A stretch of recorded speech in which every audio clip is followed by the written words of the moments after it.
Kami dari kelompok 8. Dan di sini kami akan membahas model komunikasi S. ya, di mana aku adalah Reynaldi Aku Reina, aku Dita, aku Rika. dan aku Rizky.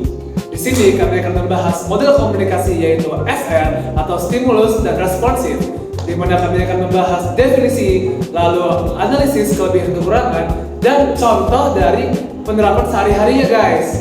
Stay tune terus ya. Model SR atau stimulus respon adalah model komunikasi yang paling sederhana yang menyatakan bahwa setiap rangsangan atau stimulus dari komunikator akan menghasilkan suatu tanggapan atau respon dari komunikan. Sifatnya bisa positif maupun negatif. Positif jika tanggapan atau harapan komunikator dapat terjalankan, namun negatif jika justru berlawanan dan tidak sesuai dengan harapan si komunikator. Jadi model ini menunjukkan komunikan sebagai proses aksi reaksi, tapi reaksinya tidak selalu sama. Bisa menguntungkan atau positif dan bisa merugikan atau negatif. Sekarang kita akan ke definisi yang lebih detail tentang stimulus dan respon. Pertama-tama, stimulus. Apa itu? Stimulus adalah segala sesuatu yang diberikan atau dipaparkan ke komunikator kepada komunikan. Bisa berupa pesan verbal atau non-verbal maupun kombinasi keduanya. Setelah itu, ada juga respon, yaitu reaksi atau tanggapan yang muncul dari komunikan tentang pesan yang disampaikan setelah menerima stimulus tersebut. Bisa berupa reaksi kognitif seperti tahu sesuatu atau paham dengan informasinya, bisa juga tertarik dengan informasinya, atau mungkin jika dalam dunia marketing bisa bertindak seperti membeli, share, atau follow. Adapun contoh penerapan dari model komunikasi SR dalam kehidupan sehari-hari seperti ketika ada seseorang yang tersenyum dan menyapa kita lalu kita membalasnya.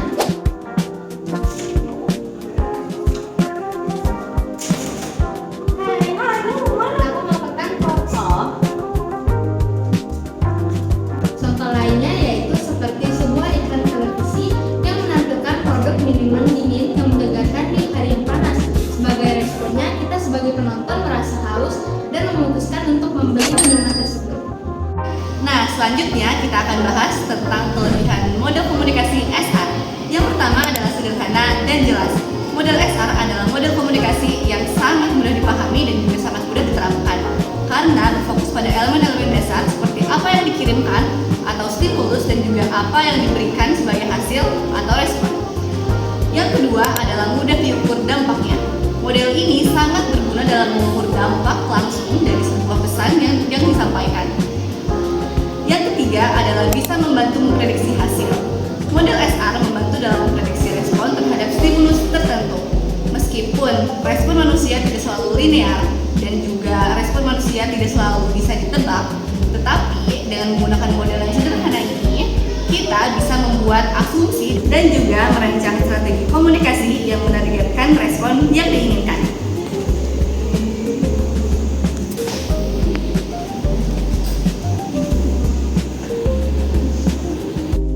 Selanjutnya adalah kekurangan dari model komunikasi SR. Jadi model ini tuh kurang yang namanya interaksi antara komunikat dan komunikator, di mana terdapat terlalu fokusnya komunikat dengan stimulus, sehingga terdapat kurangnya umpan balik yang signifikan. Dan karena hal itu juga model itu kurang baik dalam mengukur pemahaman sang komunikat dalam memahami pesan. Dan selain itu juga model ini terlihat terlalu menyederhanakan yang namanya proses komunikasi. Padahal proses komunikasi itu sangat kompleksitas dan penuh dengan banyak jenis-jenis tambahan verbal, non-verbal, dan lingkungan semacamnya. Sehingga model ini sangat terlalu menyederhanakan yang namanya proses komunikasi. Jadi kesimpulannya gimana guys? Jadi kesimpulannya model komunikasi SR atau stimulus respon menyatakan bahwa setiap rangsangan atau stimulus dari komunikator akan menimbulkan suatu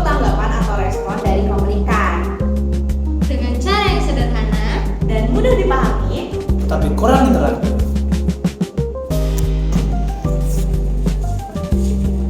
Jadi itu presentasi dari kami. Semoga apa yang kami sampaikan dapat diterima dengan baik dan dapat dipahami oleh kalian. Sekian dari kami, dari kelompok 8. Kami pamit undur diri. Sampai jumpa.